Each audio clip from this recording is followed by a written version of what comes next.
এরে ভাই,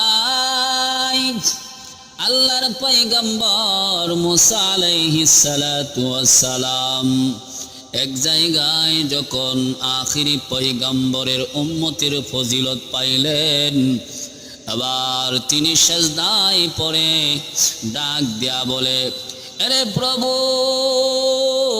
প্রভু গো,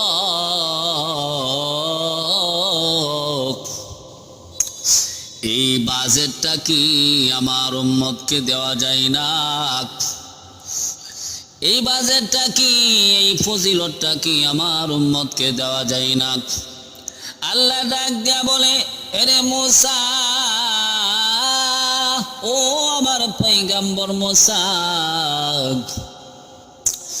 এই বাজেটটা, এই ফজিলতটা আমার আখিরি পয়গম্বর নবী মুহাম্মদ রাসূলুল্লাহ সাল্লাল্লাহু আলাইহি ওয়াসাল্লামের উম্মতের জন্য আমি পাশ করে দিয়েছি। আমার নবীর উম্মত, আমার নবীর উম্মতের জন্য এই বাজেটটা আমি পাশ করে দিয়েছি রে মুসা। তুমি আর তোমার উম্মতের জন্য চাইও না, তোমার উম্মতের জন্য আবদার করিও না, কারণ এই বাজেটটা আখিরি পয়গম্বরের উম্মতের জন্য পাশ করে দিয়েছি। এরে ভাই, আল্লাহর পয়গম্বর হযরত মুসা আলাইহিস সালাতু ওয়াস সালাম তিনি একদিন তাওরাত কিতাব তেলাওয়াত করতেছিলেন, তাওরাত কিতাব তেলাওয়াত করতেছিলেন। তাওরাত কিতাব পড়তে গিয়া এক জায়গায় আখিরি পয়গম্বরের উম্মতের ফজিলত পেয়েছেন। এক জায়গায় পাইছে শেষ জামানায় একজন আখিরি পয়গম্বর আসবে, আর ওনার উম্মত এমন উম্মত হবে যারা এই জমিনের যে কোনো জায়গায় দাঁড়ায়া দোয়া করবে, তাদের দোয়া কবুল হয়ে যাবে। নামাজ পড়বে, নামাজ কবুল হয়ে যাবে। হজ করবে, হজ কবুল হয়ে যাবে। যাকাত দিবে, যাকাত কবুল হয়ে যাবে।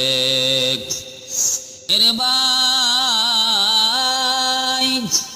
আল্লাহর পয়গম্বর মুসা আলাইহিস সালাতু ওয়াস সালাম এক জায়গায় যখন আখিরি পয়গম্বরের উম্মতের ফজিলত পাইলেন, আবার তিনি সিজদায় পড়ে ডাক দিয়া বলে, আরে প্রভু প্রভু গো,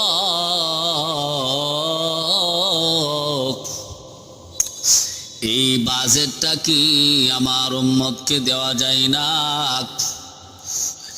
এই বাজেটটা কি, এই ফজিলতটা কি আমার উম্মতকে দেওয়া যায় না? আল্লাহ ডাক দিয়া বলে, আরে মুসা, ও আমার পয়গম্বর মুসা, এই বাজেটটা, এই ফজিলতটা আমার আখিরি পয়গম্বর নবী মুহাম্মদ রাসূলুল্লাহ সাল্লাল্লাহু আলাইহি ওয়াসাল্লামের উম্মতের জন্য আমি পাশ করে দিয়েছি। আমার নবীর উম্মত, আমার নবীর উম্মতের জন্য এই বাজেটটা আমি পাশ করে দিয়েছি রে মুসা। তুমি আর তোমার উম্মতের জন্য চাইও না, তোমার উম্মতের জন্য আবদার করিও না, কারণ এই বাজেটটা আখিরি পয়গম্বরের উম্মতের জন্য পাশ করে দিয়েছি। এরে ভাই, উম্মতের যদি এত দাম, উম্মতের যদি এত দাম, তাইলে নবীর কত দাম হতে পারে? নবীর কত দাম! এরে ভাই, আমার নবীর অস্তিত্ব এখনো হয় নাই, আমার আপনার নবীর অস্তিত্ব এখনো হয় নাই। নবীজির প্রচার চলতেছিল, প্রচার চলতেছিল।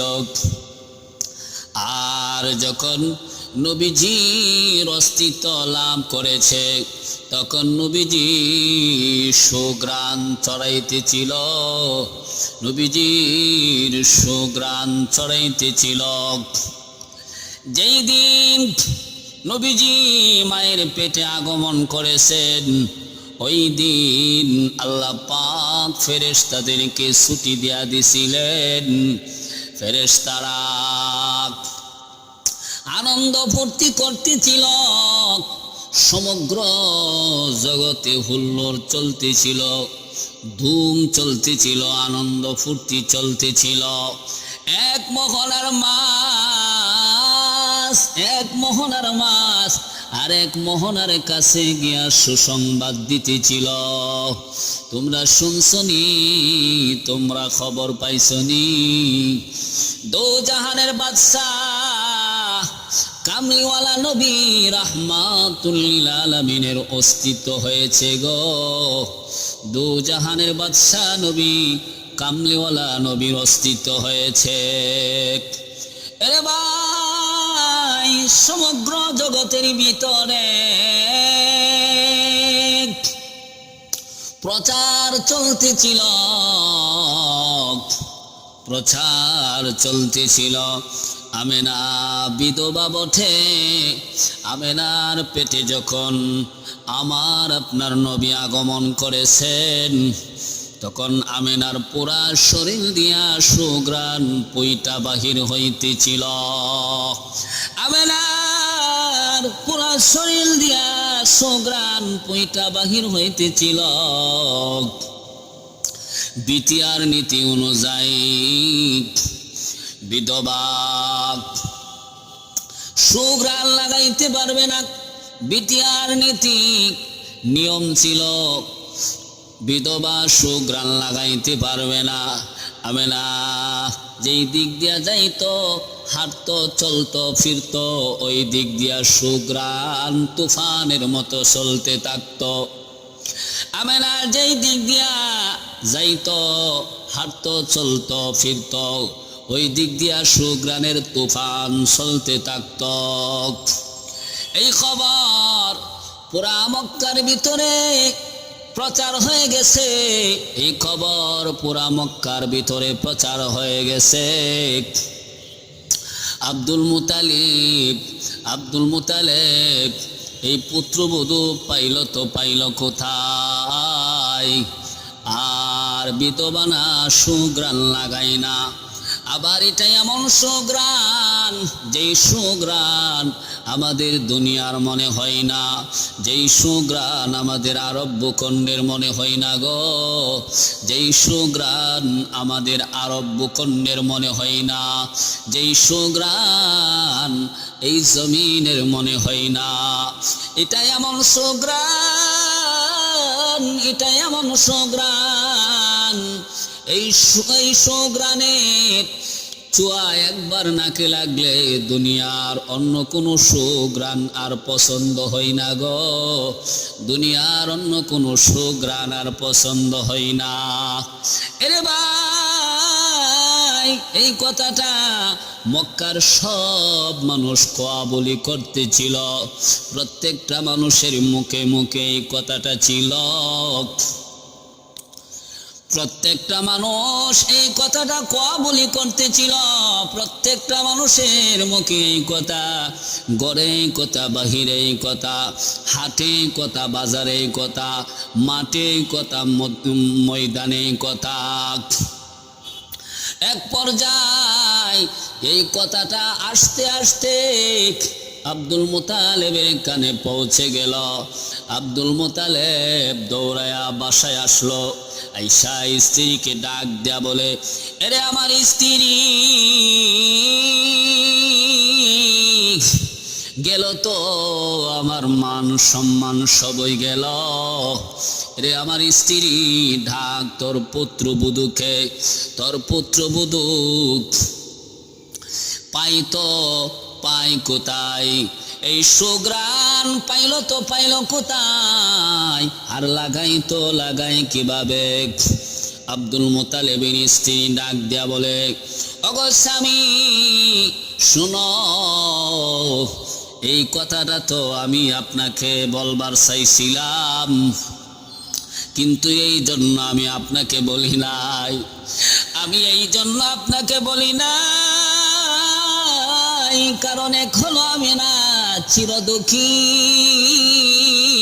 তার স্বামী নাই, আরেক হলো তার পেটে সন্তান। এই দুই কারণে এই কথাটা আমি আপনাকে বলি নাই। ওগো স্বামী, আমি না গোসল করে যখন গোসলখানা থেকে বাহির হয়, আর আমি যখন গোসলখানায় প্রবেশ করি গো, আমি যখন গোসলখানায় প্রবেশ করি তখন আমার মনে হয় কে যেন সুঘ্রাণ দিয়া পুরাটা গোসলখানা ভরপুর করে দিয়েছে। ওগো স্বামী,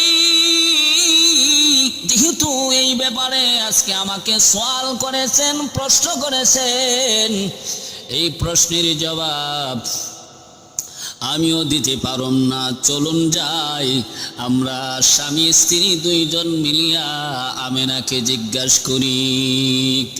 আব্দুল মুতালেব ডাক দিয়া বলে, ডাক তোর পুত্রবধূকে ডাক। এবার আব্দুল মুতালেবের স্ত্রী আমেনাকে ডাইকা কাছে আনলেন। আইনা বলে, আমেনা ঘো, এই সুঘ্রাণ তুমি কোথায় পাইলা? এবার আমেনা ডাক দিয়া বলে, ও মা, এই সুঘ্রাণ আমার না, এই সুঘ্রাণ আমার শরীরের না, তো এই সুঘ্রাণ কার? আমেনা ডাক দিয়া বলে, মা, এই সুঘ্রাণের প্রমাণ আমি দিচ্ছি। এবার একটা তুতু তাদের সামনে ফেলে দিলেন। এরে ভাই, আব্দুল মুতালেবের সামনে আর আব্দুল মুতালিবের স্ত্রীর সামনে আমেনা শ্বশুর শাশুড়ির সামনে একটা তুতু ফেলে দিয়েছে। তুতু ফেলার সাথে সাথে এই তুতু থেকে সুঘ্রাণের তুফান চলতেছিল, সুঘ্রাণের তুফান বইতেছিল। এবার আমেনা ডাক দেয়া বলে, ও মা, এই সুঘ্রাণ আমার তুতুর সুঘ্রাণ না, এই সুঘ্রাণ আমার শরীরের সুঘ্রাণ না গো, এই সুঘ্রাণ আমি আমেনারও না। তাইলে এই সুঘ্রাণ কার? আমেনা, এই সুঘ্রাণ কার গো?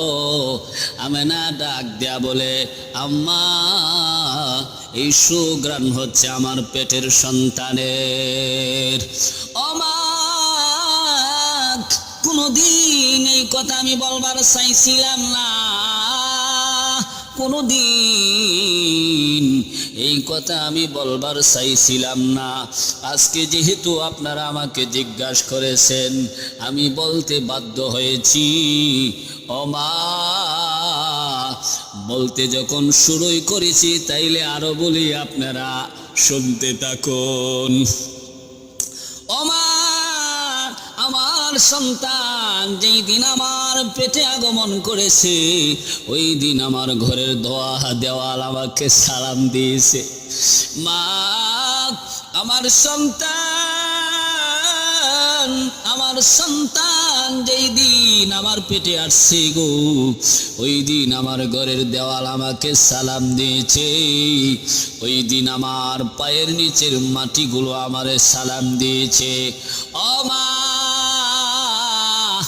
জান্নাত থেকে তিনজন মহিলা জান্নাতি ফুলের মালা আয়েশা আমার গলার মধ্যে পরায়।